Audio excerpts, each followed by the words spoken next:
Welcome to Review Rewind, the show where a couple of friends watch movies of old and figure out if the reviewers were spot on or a little off. I'm Mike. And I'm Tristan. And this week, we're talking about... Oh no, I had it in my head. I had the song when they're at the mini golf course. There's that weird song that's playing. Yeah. I had it in my head, and now, like, as soon as we started, I was like, "Oh, it's gone." Oh no. We watched Happy Gilmore. Happy Gilmore. Happy Gilmore. Hi Tristan, how you doing? Hi Mike, I'm doing well. How are you? I feel like garbage, but that doesn't mean I'm not happy. Hey. You know, we unexpectedly timed watching this movie with the release of the announcement trailer for the sequel. I know. And we didn't know that was happening. No, we didn't. We didn't. We did not know. And I wish not to judge. Looks bad. I don't think it's going to be good. But you know what? I'll still watch it. I'm not going to lie. I got real sad saying that because I know it's true. All right. Directed by Dennis Dugan. Produced by Robert Simonds. Screenwritten by Tim Herlihy and Adam Sandler. Distributed by Universal Pictures. Production company Universal, Robert Simonds Production, and Brillstein-Grey Entertainment. It was rated PG-13. It's a comedy. English. Came out February 16th, 1996. Had a budget of $12 million. And U.S. it grossed about $39 million. Worldwide, $41 million. So, technically a success. Yeah. Almost quadrupled its budget. That's not too shabby. No. Considering they kept the budget low, this was a success in that contention, I guess. Yeah. Is that the right word? I don't know. I don't know. Well, we're moving quick. Here we go.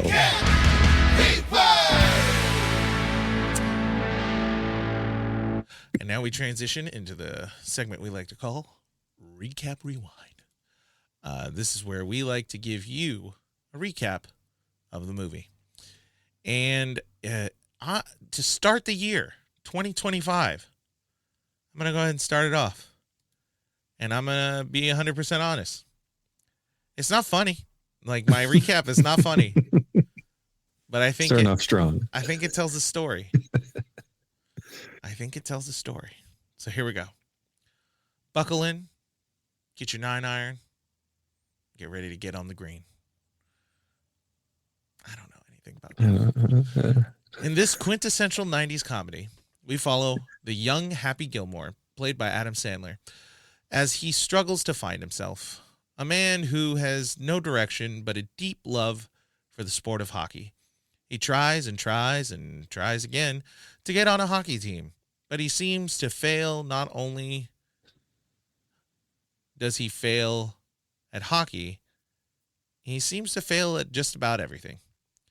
After failing again to make it under the team during the latest hockey tryout, Happy makes his way home, only to find his girlfriend leaving at this point. We are introduced to many of Happy's traits. He's quick to anger, willing to put people down, seems to lie a little bit, but is also willing to compromise. And he compromises that night, just not with his girlfriend. He is awakened by a call from his grandmother, played by Frances Day, after his father died when he was young. Happy's grandmother took over and watched him. He loves his grandmother more than anything. So it was quite upsetting to find out that Grandma had not paid her taxes in a decade and owed the IRS hundreds of thousands of dollars. The IRS tells them they have 90 days to get the money and to buy the house back. After placing Grandma in a care home, unbeknownst to him, a very shady care home, Happy goes back to his grandma's house to keep an eye on the movers. The movers take a little break, using Grandpa Gilmore's golf clubs for a little range practice. Annoyed by this, Happy tells them to get back to work. Annoyed by Happy, the movers challenge Happy to a drive contest. He just needs to shoot past one of their shots and they'll get back to work. Not only did Happy accomplish this, he seems to hit what the hell? He hit it what seems to be about a quarter mile down the street, hitting and breaking a window. In disbelief, the movers bet money he can't do it again. He does, and he hits the owner of the house. Double or nothing, bet that he can't do it a third time. But Happy gets a hat trick and conceives an idea of how to make money to pay back the IRS. He finds himself a driving range and challenges patrons to drive a drive contest and beats them all. One of the patrons informs that he can join an open tournament, which he quickly declines. These antics get the attention of the local pro, Chubbs Peterson, played by Carl Weathers, who believes not only that Happy should join the Open Invitational, but he would win. Chubbs confronts Happy at the batting cages, which he is training for the hockey season by letting the baseballs hit him. Chubbs lets Happy know he has a chance to win. Happy scoffs the idea, but is swayed when Chubbs brings up the big money. Hold on. Drink break.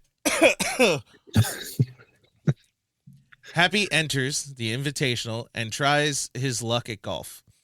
While he has a massive drive, his short game and his sportsmanship has much to be desired.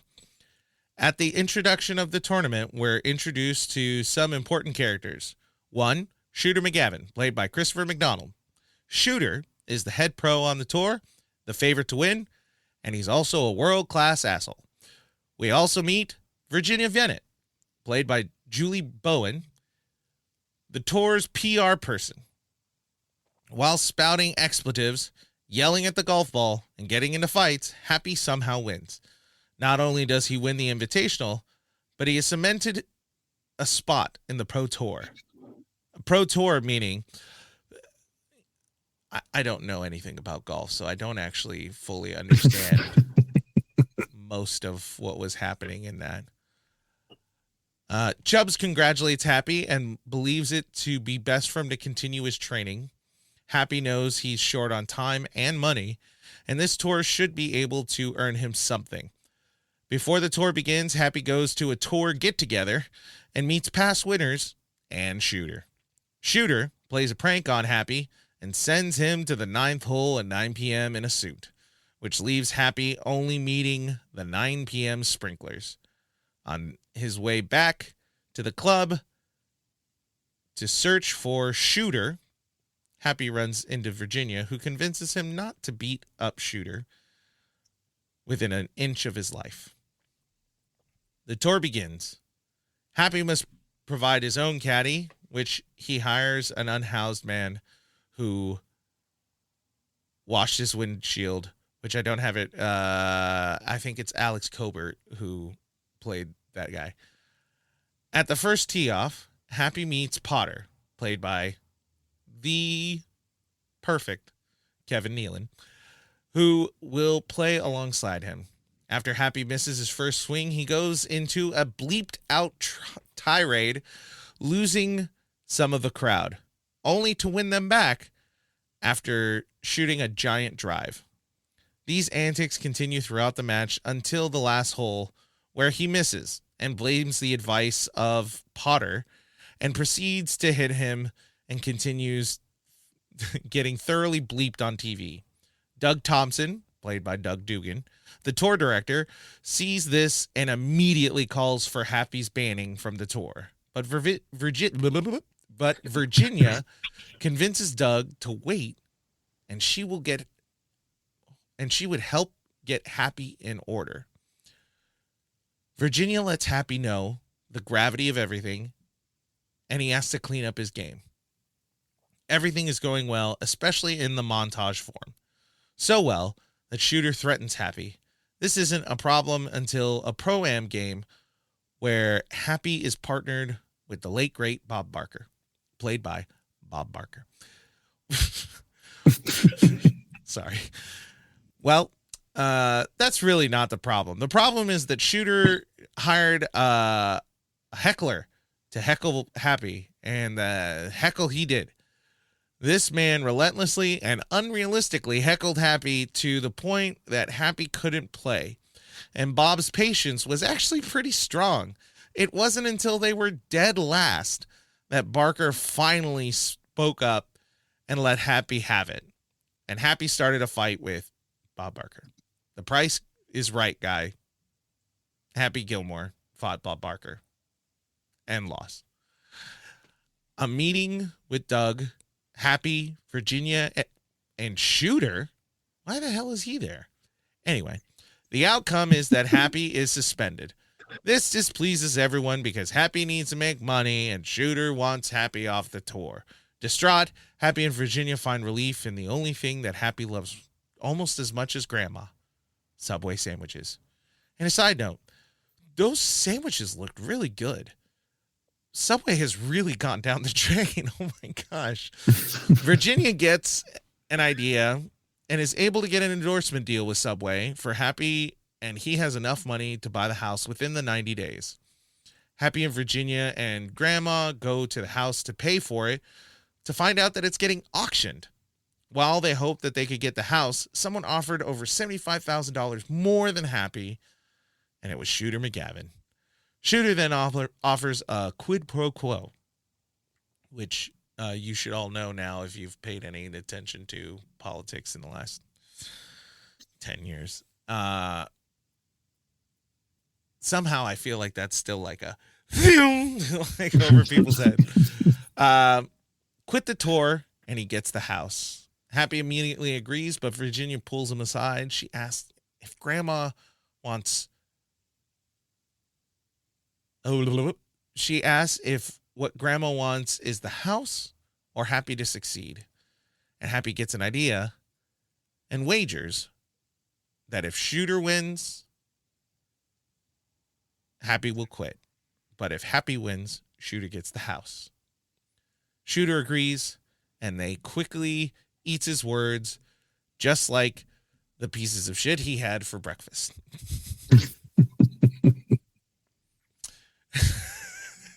It's one of my favorite jokes. No. I really love that joke.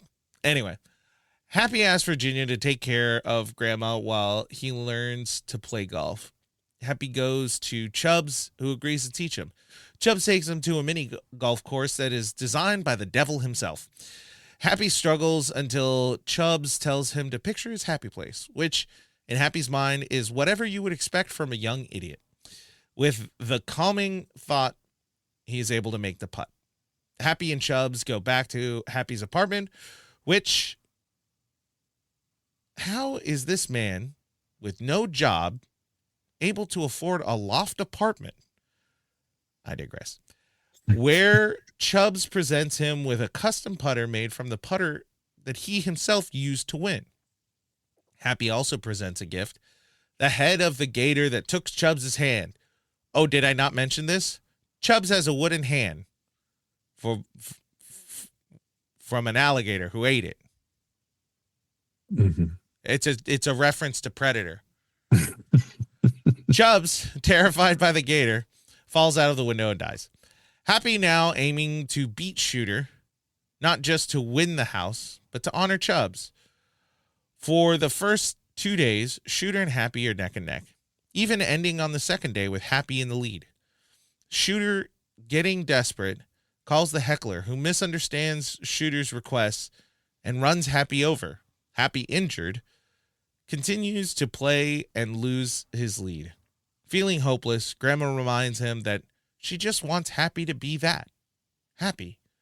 Happy then turns it around and catches up to Shooter.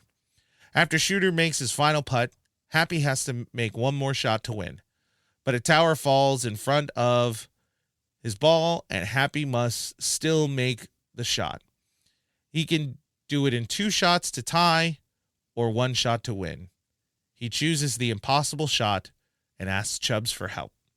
Miraculously, Happy makes the shot and wins. Shooter steals Happy's jacket and gets the tar absolutely beaten out of him by a crowd.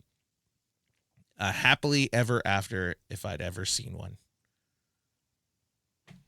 Recap! Replay! Yay.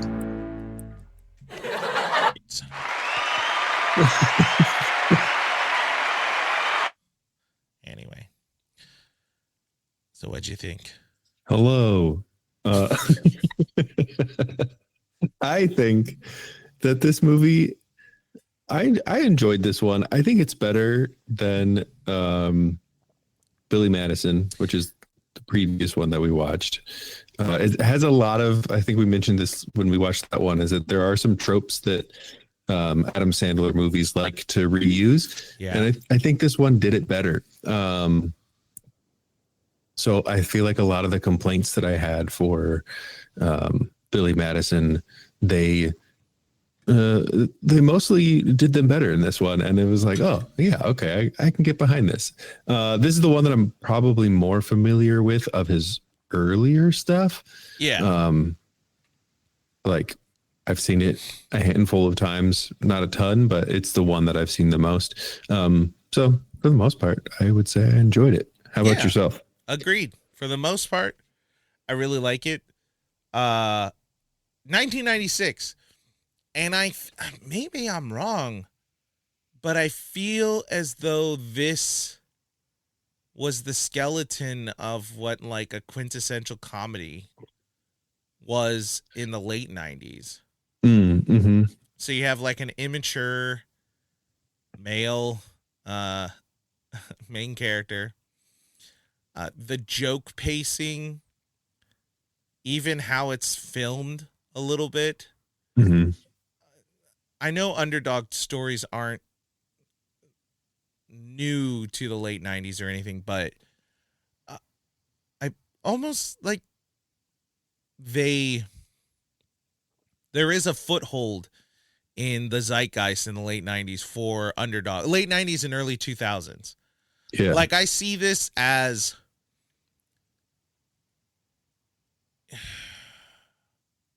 like the pre-evolution of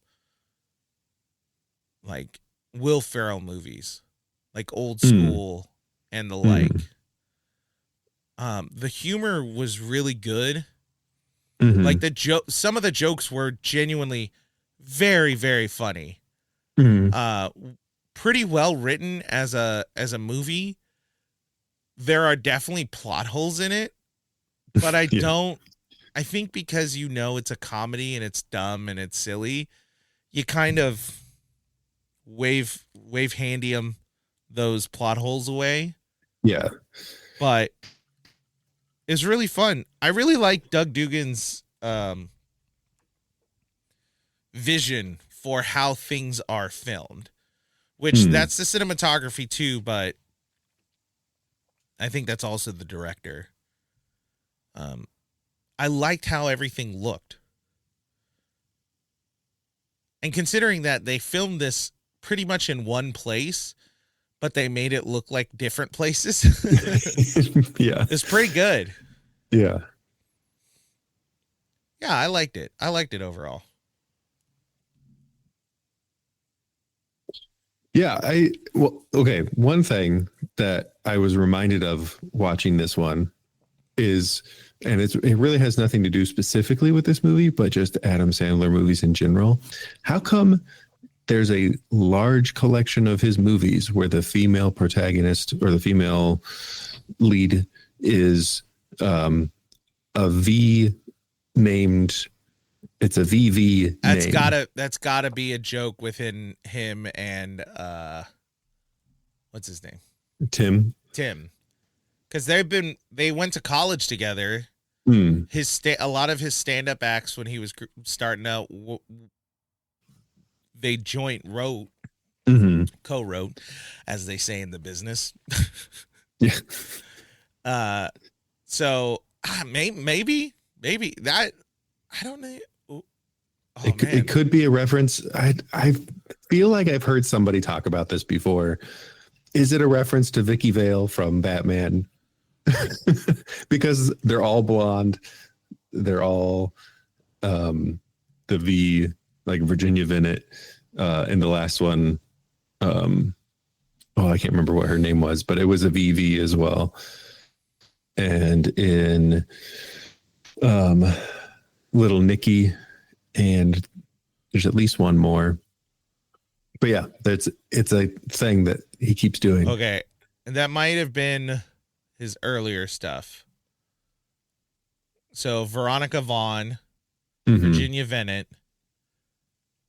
And later Violet Valentine. Vicky Valancourt. Valerie Varan. Well, by gum, son, you might have a point. That is a lot. That is a lot. Some of them are not so much, and I have to wonder if that is Oh, I'll make this note. The thing I'm looking at is just looking at one, it's a garbage website, Ranker. But I'd also argue that I don't think he wrote all of these. But I think the ones he did write are like definitely. I will say there's still something odd about if he wrote it, it's either the V or if he participated in, it could be. No, I'm just making shit up. I don't know. Yeah. The only thing, wedding singer Julia Gulia. Oh yeah. But I think that's a joke within itself. Lucy Whitmore for 50 First Dates, but I don't know if he wrote that. Yeah, it's not in all of them, but he definitely has. I wonder if there is a connection between him writing it. Yeah, because this was George Wing. Because I bet you the movies he wrote with, that is true. Because if I look at the movies, I'm pretty sure he wrote Hubie Halloween because he's an idiot. Nowadays, I don't know. And The Water Boy, Little Nicky, those were all ones that I think he had a hand in writing. Did I just mumble he's an idiot? You did. You totally did. I have no excuse. I'm sure he's great. Actually, I do know he's great. My understanding is like he's very down to earth, but he's also so rich that he's like rich nice. Like he's the only person I know that like arguably he lives a rich life. No doubt. Like I can't excuse that aspect. It's like you're a rich man, you live like a rich man. But apparently he just like gives gifts to people. Like he'll just buy stuff for people, like cars for people all the time. The only reason we know about Rob Schneider still to this day is because Adam Sandler has been keeping him alive.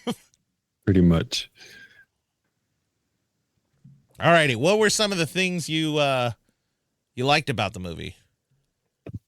You mentioned it before, but I think there's a lot of good jokes in this one. Yeah, really good. Like the joke timing is, I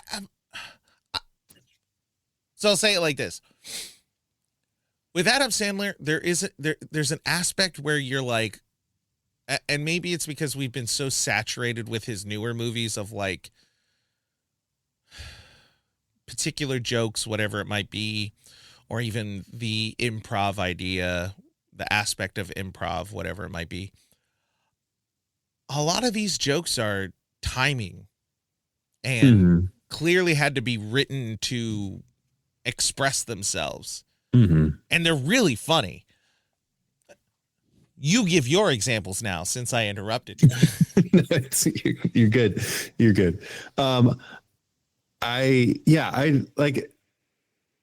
didn't take note of like specifically what it was about it, but it just felt like the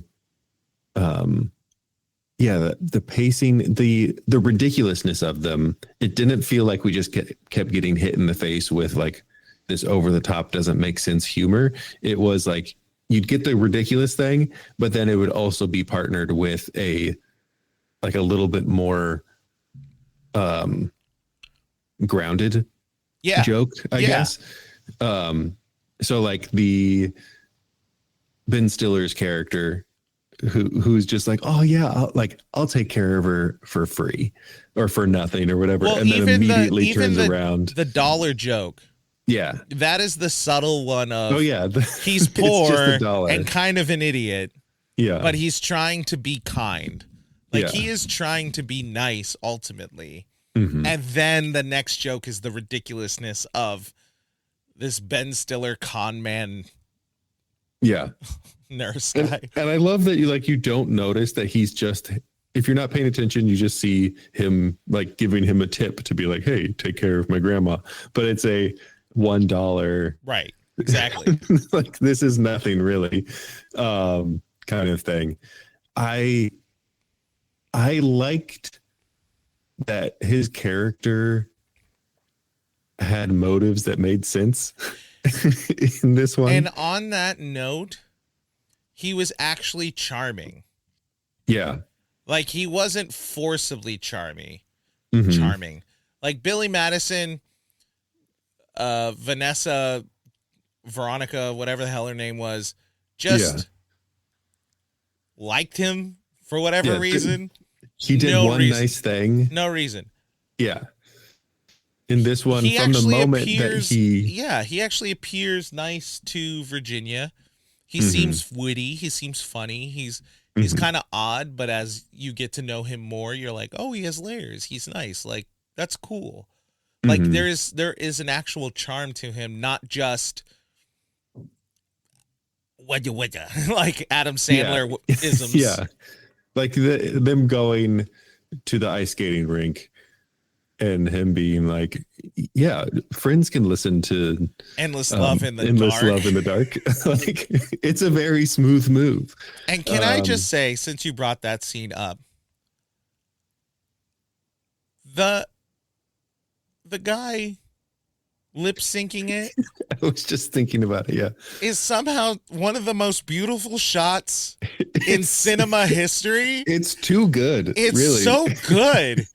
Like I got emotional watching it because I was like, watch this from like objective eyes. And I was just like looking at the scene and you can see them, kissing, flirting, being lovey in the background. And then that actor had so much emotion. I was like, sir, whatever pain you just presented to me, I feel it too. Yeah. I don't know if it's real or not, but I feel something and it hurts, particularly in my heart. Yeah. It was, wait, was that? Are you looking up the actor? I was trying to look up the actor. Was that he was the Zamboni director? Guy. No. No? Doug Dugan is the director. Dennis Dugan, Doug Thomas. Oh yeah. Yeah. He got me on the D's. Too many D's. Too much alliteration. Anyway, that I really hold on. that shot is so good, and it's like John Destry. He was the Right. Zamboni driver. I don't know who he is. He's kind of like a small time actor. Plays like character parts, but he did great. did so good. I'll be honest, I almost cried because I was just like, why is this so good? His lip syncing was, I could repeat myself a million times because I keep really reliving it. Yeah. I love him being at the Alan Covert was the houseless guy. Sorry, I just wanted to make sure. Yeah. When after he's doing the driving range, and he goes into the batting cages to have the baseballs hit him, and then he walks out, and in the background you see the kid go in, and, like do it himself, and he's like, oh, like that's good background humor. Yeah, the background stuff was really, really good. Mm-hmm.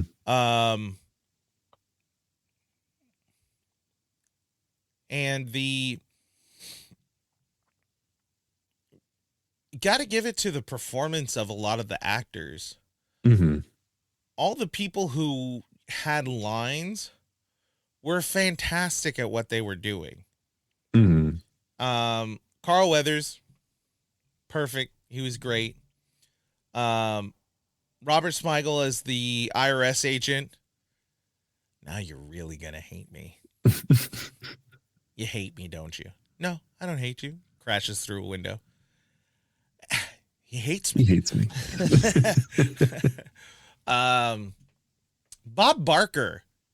What chops. He was I forgot how good he was. I was reading that he wasn't going to be in it until he saw that he was going to beat up Adam Sandler, and he's like, I'm in. That's so good. Like oh man, I don't know how else to describe it, as just a real natural talent. Mm-hmm. Because it was in it. Like, you believed him. It wasn't like a celebrity filling in their role and kind of doing like a bad job at it. Right. Because the movies have that, where they have celebrities and you're like, you're a bad actor. Okay, cool. Yeah. This one was Bob Barker. It was like, wow, you are a great like, all of your delivery is perfect. Like, your comedy timing is so good. And I mean, you could probably attribute it to he's a host. He had been a host for decades already. Yeah. But when he throws his golf club, he's like, God, this guy sucks. There's a little bit of, yeah, I believe you, dude. You're so good. Yeah. Mr. Larson, the really tall guy. Yep. I only remember him from his like character roles. I think he's in one of the James Bond movies, and he's Jaws. Yeah. Yeah. But I love that I think what's funny about this movie is they take a lot of the expectations you have for people and they turn them on their head.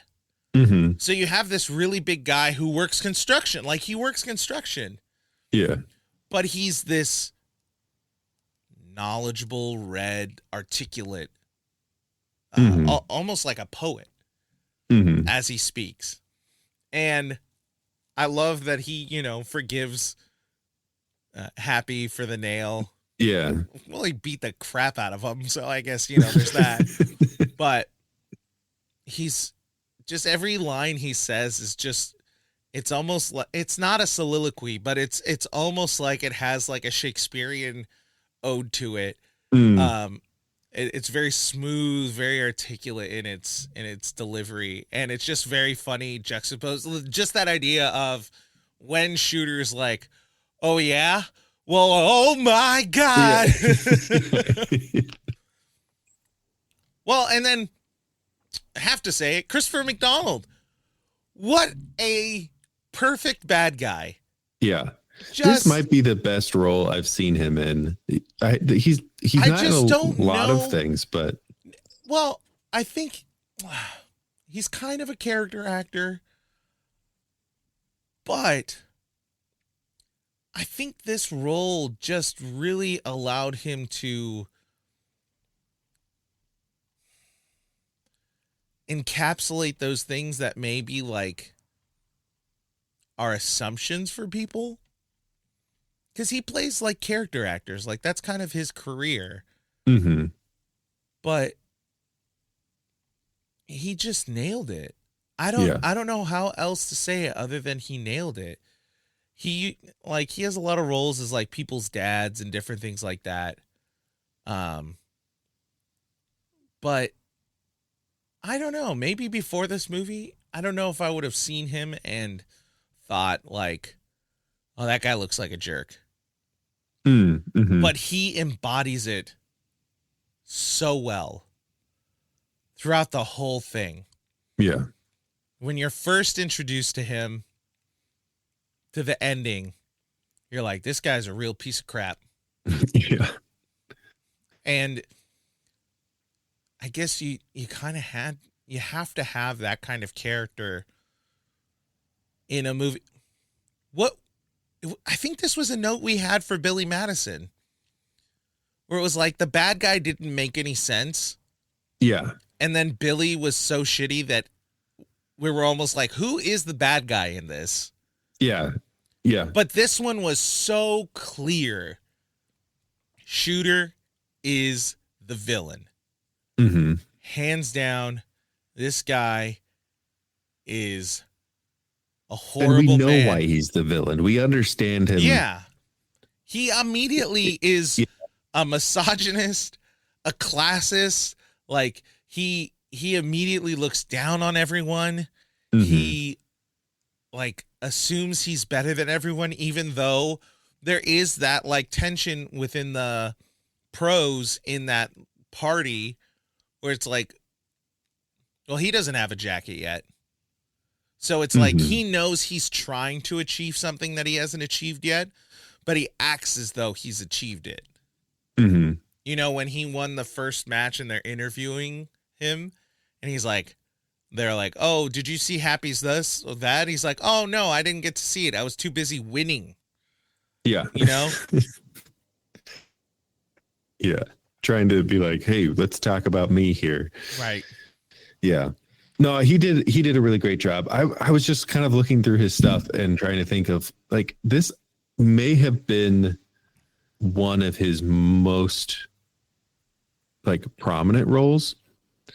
He had a run in like the 90s. And then he did stuff when he was younger, and he continues to do things. But like you said, he does more character. Like he'll do one episode of fill in the blank TV show. I love that one. Yeah.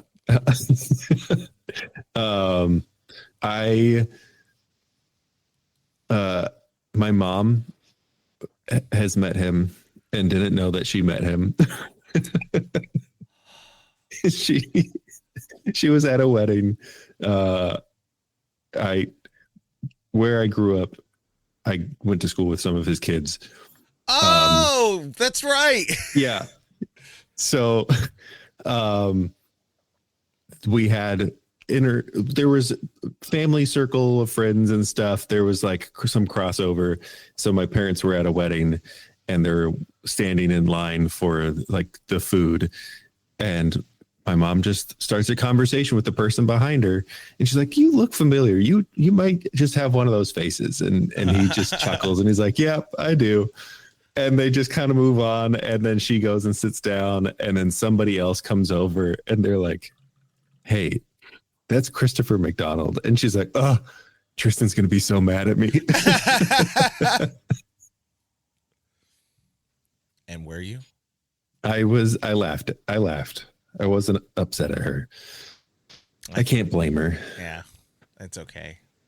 That movie's, it's it's a miss for her generation. Like, Yeah. you may have watched it, may have not. There are things that I know that she's watched that he's been in, but that doesn't mean that she's going to recognize who he is. Right. Oh man, that's great. Yeah. Anyway, anything else you liked? I mean, I'm sure there is, but I feel like we did a good job covering it. Yeah. Alrighty. Issues with the film. Continuity. The continuity editing in this movie is rough. Mm-hmm. To the point where it's a little distracting. Considering that in the very beginning of the movie, not the very, very beginning, but within the first 3 or 4 minutes, he's trying out for the hockey team. They're complaining about him. And then they're about to say, you know, what a great shot he has. He hits a puck. He shatters the window right in front of them. And then one of the guy goes, but what a shot, to a fully formed window right in front of them. Was it? Yes. I thought they said it. Maybe I wasn't paying attention. I thought they said it like it breaks and they say it like with the broken window in front of them. No, they say it and the window is perfect because there is a giant glare. I did not notice that. Yeah, there's just a lot of editing stuff. There's stuff where like they would have a bird's eye view and Virginia is grabbing grandma's arm. And then they'll cut back to Happy from like a ground view, and Virginia is still walking to Grandma. So there's just like a lot of continuity as far as editing where you're like, yeah, whoa, this was done in a hurry. Yeah. And like, unless they are being super diligent about that on set, sometimes those are hard things to do with the pacing of the filming. Right. If they're doing it over and over again. The one that I noticed was they had obviously filmed the fight scene between Happy and Bob Barker at least one time before the shot that they used, because as it pans up from Happy getting out of the water and it's like moving behind Bob and you can see that his pants are already wet. Oh. And I was like, oh, he's got wet pants and they haven't fought yet. Yeah. Well, yeah. Yeah. All right. That aside, I don't actually know if there was. Oh, Joe Flaherty did great as the jeering fan. Mm-hmm. That's how they named him, the jeering fan. He's a great, weird character. I just can't accept the tension, the buildup. Because they went like a day's worth of holes, so that's probably like 6 holes. And no one was like, hey, maybe we should escort this guy out. Right. Maybe this guy should not be allowed to do this. Mm-hmm. Yeah. Especially there's people that their jobs are to prevent the watchers from doing that. Right. If they would have had him do it twice and then he get escorted out and then every other time he's using like a megaphone or he has like a mirror doing the lights to like mess with him, I feel like that would be like, oh yeah, that's believable. Like he went away. Maybe he's off property. Yeah. He's just or him popping up from behind the sand. Right. And that was like that's a good one because it's an unexpected thing. But right. Yeah, I agree. It doesn't make sense that nobody tried to stop him. Yeah. Especially when we're supposed to feel that this tour is really important and they have rules and this or that and the other, because that gets emphasized so much and then whatever. Yeah. Um, I don't, outside of those things, I don't actually know if there was anything I was like, oh, this took me out. Yeah. It was interesting with this movie. I feel like most of Adam Sandler's movies, there's always a character, at least one character who is like super uncomfortable to watch. Like, oh, you are you are a problematic character. That really didn't feel like it existed in this one. Like there's not a character that made me uncomfortable to watch it. Well, and that on that note too, there's often jokes and there's certain, you know, whatever it is, 20-year-old male jokes kind of thing.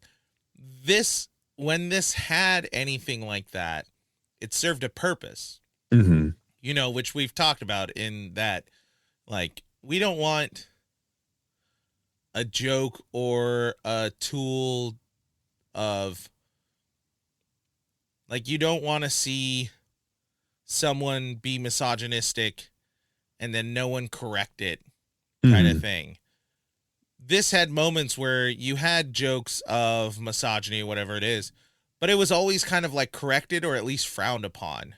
Yeah. Which was mostly in Shooter's case. Like, Shooter is a jerk, and Virginia was immediately like, right. Yeah. So, yeah.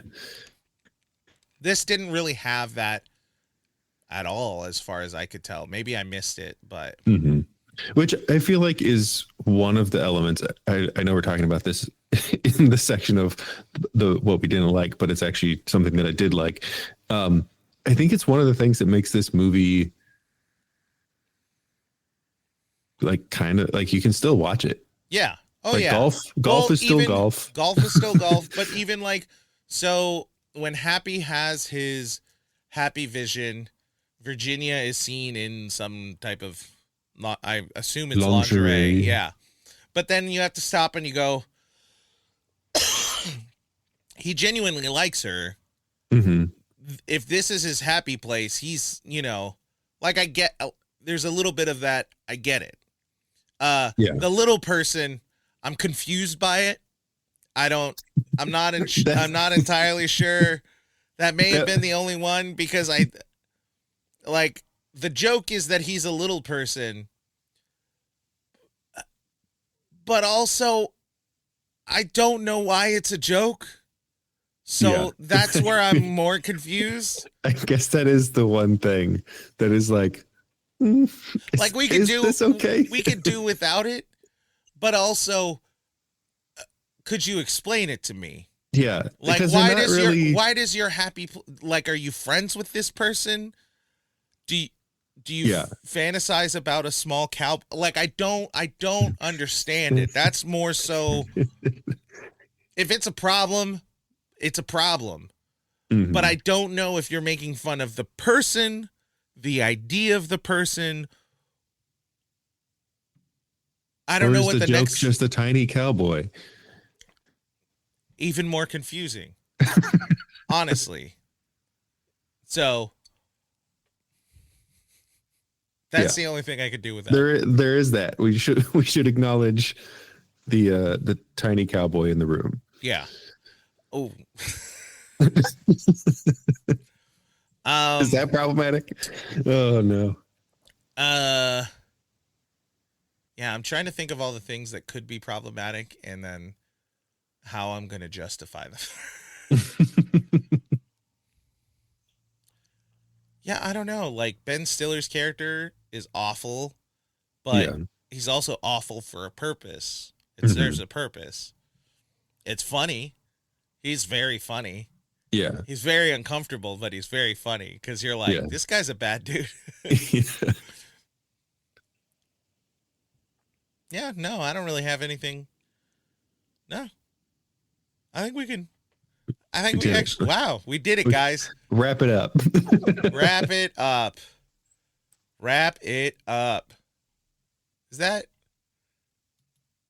Is that Uncle Joey's line from Full House? No, he says cut it out. Oh, ours can be rap, but you like move your hands like you're rapping. Wrap It up, it and then you just throw it in the air. up. Lines. Let's talk. This is a very quotable movie. Mm-hmm. Very quotable movie. So,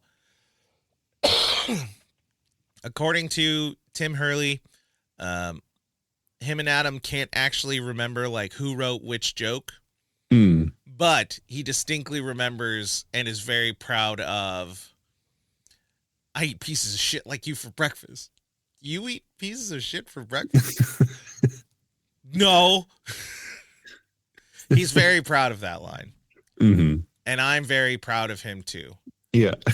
Because it is, I don't know why. It's a really funny line.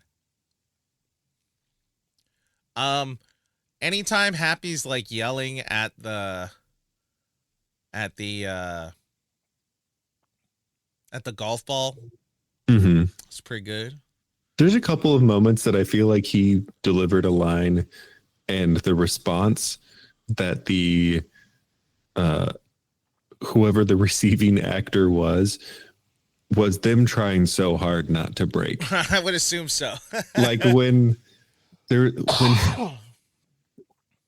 he is doing the first golf tournament, right, and he is assigned his caddy, he does something. I don't remember what it was, but he does something, and then he stands next to the caddy, and you see that kid like moments away from laughing at whatever it was that just happened. I remember that one great.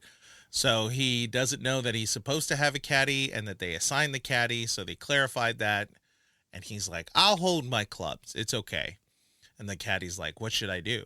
And Happy goes, oh yeah just watch me and make sure I don't do something stupid. Happy proceeds to do something stupid, so he moves over and he goes, where were you on that, dipshit? Yeah. Yeah. And the kid like shrugs, and then you just see this smirk like grow on his face. Yeah. And then even I feel like that line may have been in a list of improvised. Yeah. Because I don't think he was expecting it. When he's talking to Virginia after getting hit by the sprinklers, and like they're parting ways, and he's just like, oh hey, my girlfriend fell off a cliff, and yeah, like whatever it is that he says, and she responds with a laugh.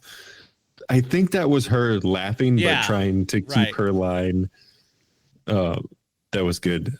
Yeah, the grandma asking, oh, how's that nice girlfriend of yours? Oh, she got hit by a car, she's dead. Just like completely. Yeah. Hey, my girlfriend is dead now. She fell off a cliff and died on impact. Right. That's what the other one. Oh, all you do is ever talk about becoming a pro hockey player, but there's a problem. You're not any good. I am good. And you know what? You're a lousy kindergarten teacher. I've seen those finger paintings you bring home, and they suck. Like, I wish I wanted to see what her reaction was on the other side, because that's a crazy line. Yeah. What's this I hear about you breaking a rake and throwing it into the woods? What? I didn't break it. I was testing its durability, and then I placed it in the woods because it's made of wood, and I just thought it should be with its family. Yeah. I feel like there are a lot of quick response lines in this movie that are really good. Where Chubbs is telling the story, so he's like, yeah, tournament down in Florida, hooked my ball rough down by the lake. Damn alligator just popped up, cut me down in my prime. He got me, but I tore one of them bastards' eyes out, though. Look at it. And then Happy, like, he was laughing, like Adam Sandler's laughing. He's like, you're pretty sick, Chubbs. Yeah. Yeah. I feel like there were a lot of real world lines in response to the chaos that was happening, and it was like, yeah, that's appropriate. Yes, thank you. That's Mhm. Oh boy.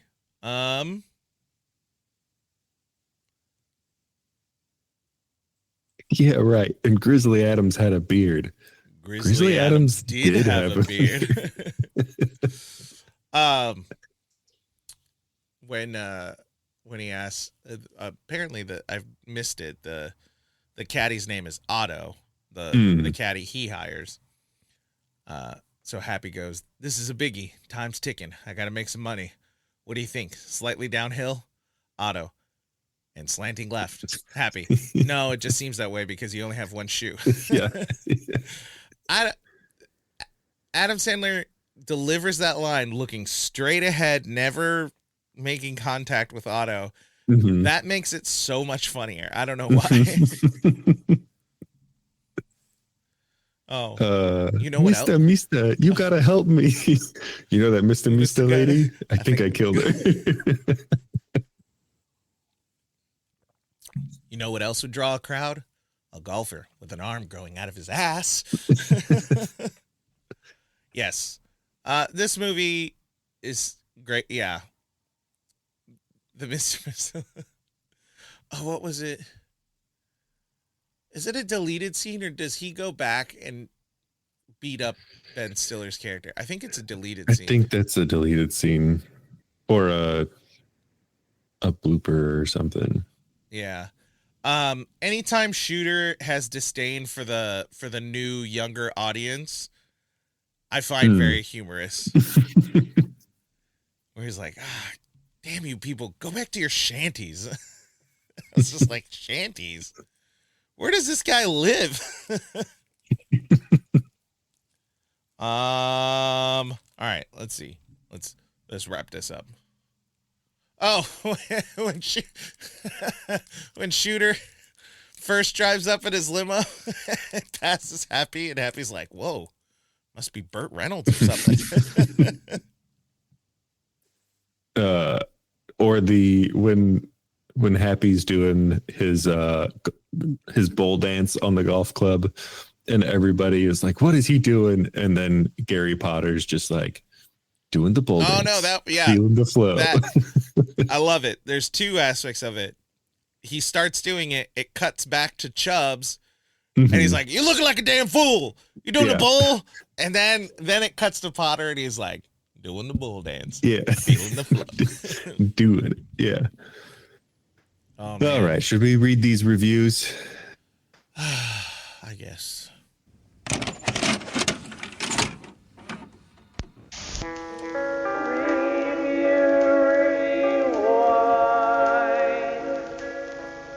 And now it's for the Review Rewind, where we take a look at a positive review and a negative review, and we see where we fall. Metacritic is overall unfavored, 31%. Wowzers. Rotten Tomatoes 62%. Rotten Tomato audiences gave it an 85%, and IMDb audience gave it a 7.0.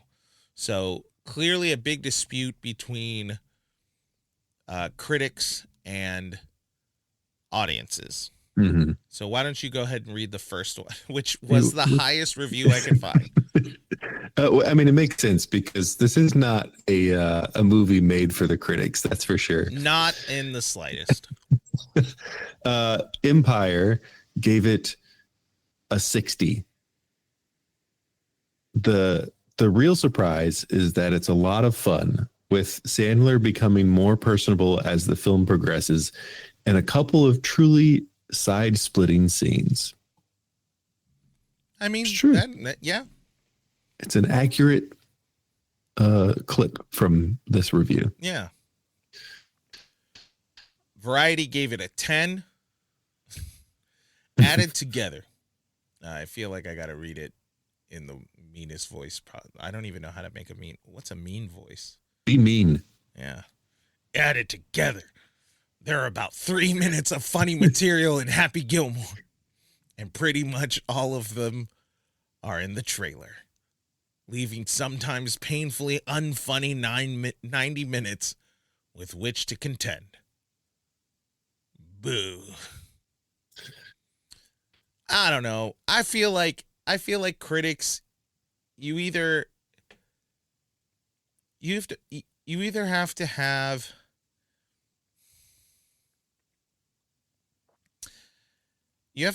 either a very human kind of middle of the road sense of humor, or you just can't review comedies. Because your opinion doesn't help.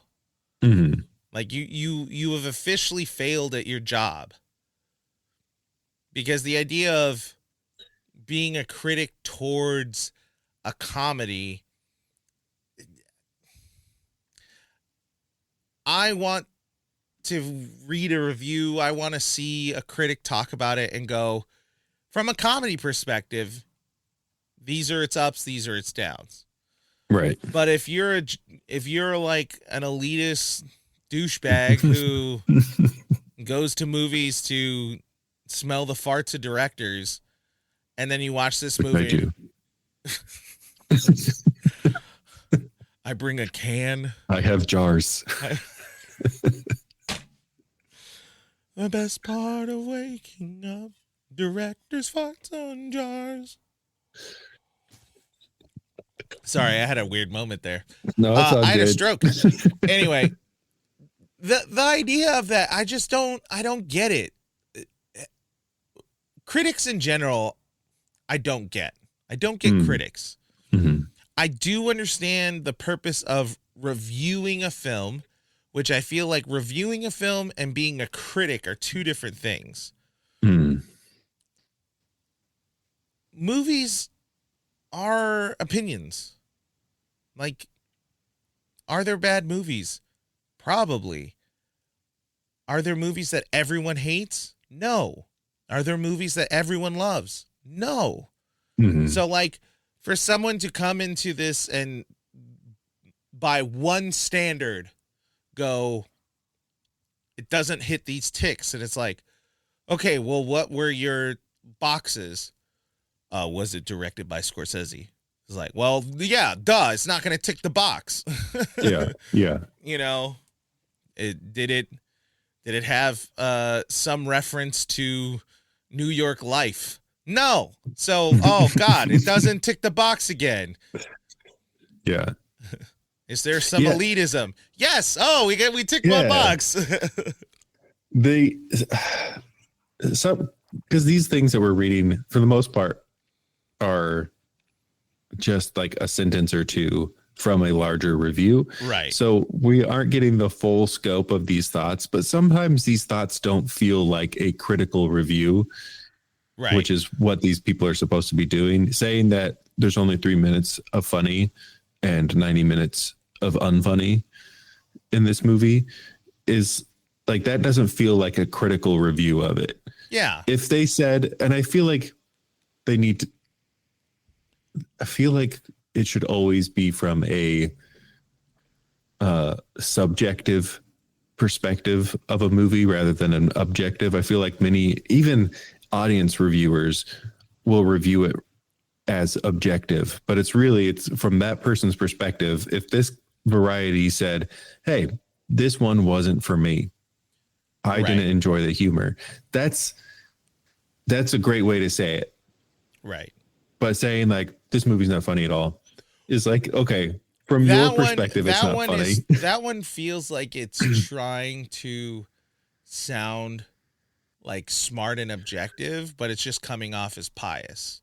You know, like they have their like bolted in belief system of what they like in a movie.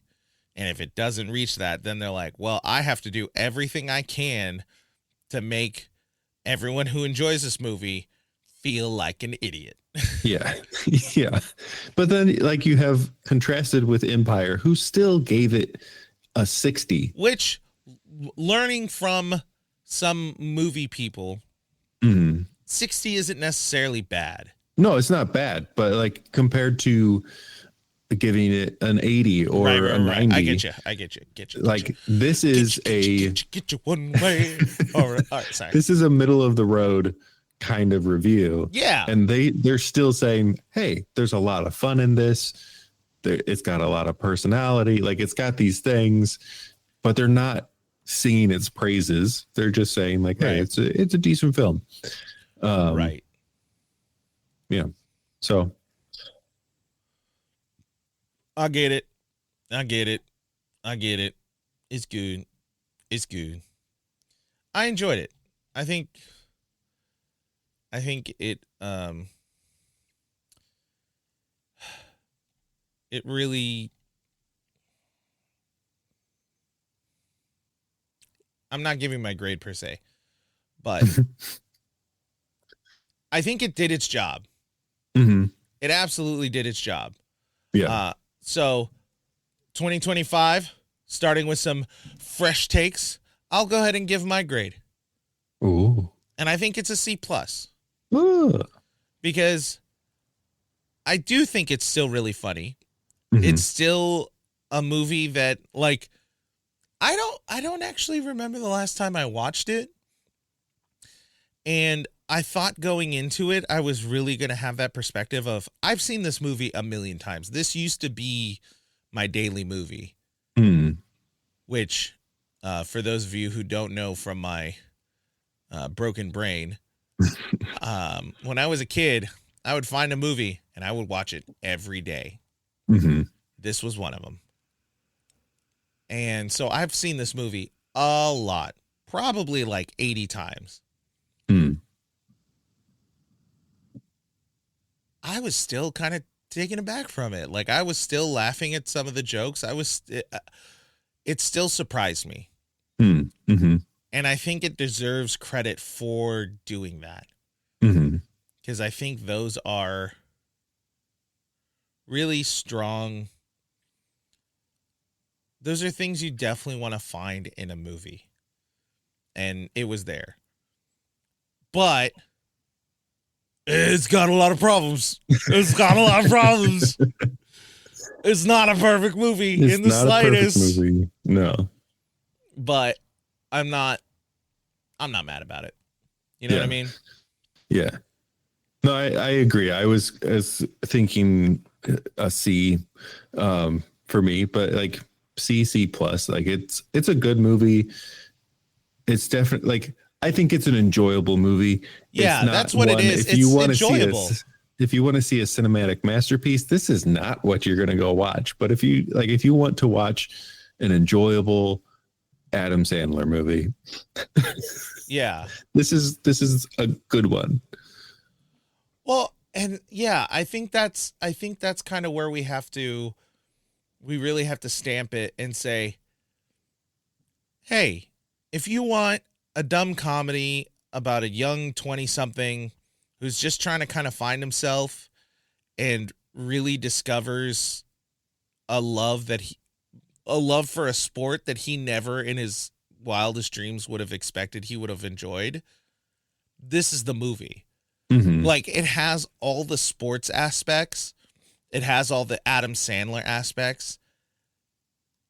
There's something really charming about it. Mm-hmm. And I do like a lot of the cinematography. I really do. The editing sucks, but the cinematography is really fun. I really like some of the choices that they take, like when he's yelling at the ball, how the camera is focused on him. The ball is perfectly centered and he's yelling at it. That's that's a great shot. That's a really good shot. Yeah, I really like it. Go watch it. If you're uncomfortable with seeing a scantily clad woman, maybe fast forward. It's not that long, but that's the only part I feel like I have to warn, or a very confused scene with a little person. Like, we don't know if it's offensive. I don't. Who do we need to ask if this is offensive or I think not? his nightmare is more upsetting. Like, Shooter making out with her. It's like, oh, that's upsetting. and then Shooter making out with his grandma, but then making out with the mask on, the big old tongue. How I don't know how they prepped him for that, but I was. He put the whole tongue in his mouth. No.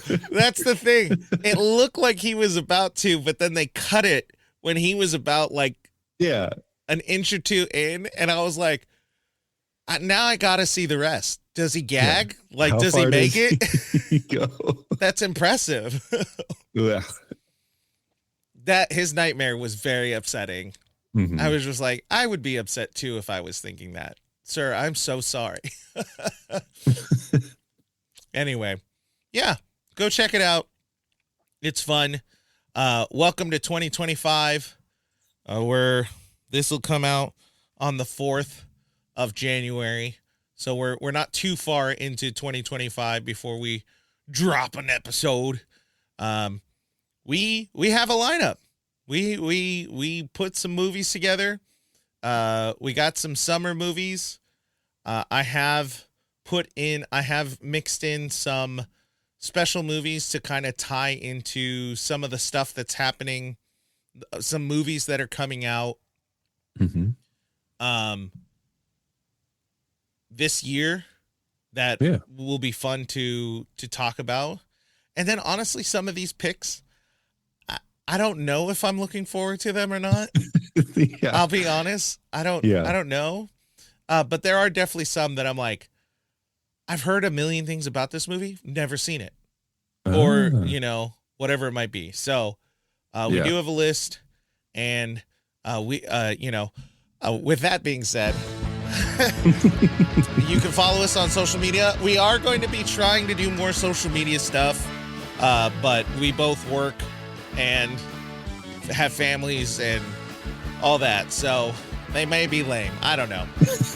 Anyway, I've been Mike. And I'm still Tristan. And we're so glad that you could join us in this year of our board 2025. And listeners, remember to review those rewinds, and we will not see you next time because it's not a visual media. Sorry. All right, bye. Hear you. You gonna hear them? Yeah.